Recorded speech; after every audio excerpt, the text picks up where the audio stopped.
Adlaw nga Lunes karon mga kaigsuunan, petsa 26 sa bulan sa Abril tuig 2021.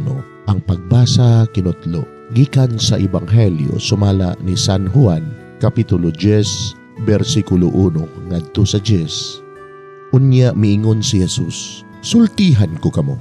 Ang tao nga dili moagi sa pultahan, inigsulod niya sa turil, apan mukatkat hinuon sa laing bahin niini, kawatan ug tulisan.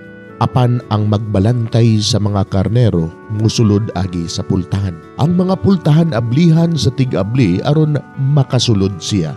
Mamati ang mga karnero sa iyang tingog, inigtawag niya sa ilang tagsa-tagsa kangalan, ug maguna siya kanila sa iyang pagula. Kung atuan na sila sa gawas, maguna siya kanila, ug ang mga karnero musunod kaniya, kay nakailaman sila sa iyang tingog. Apan dili sila musunod sa laing magbalantay. Managan hinuon sila, kay wala man sila makaila sa iyang tingog.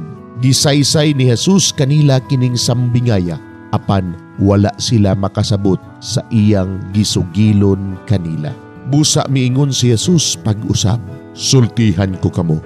Ako ang pultahan sa mga karnero. Ang tanan nga mianhi una kanako, mga kawatan ug mga tulisan, busa wala mamati kanila ang mga karnero. Ako ang pultahan. Ang musulod agi kanako maluwas.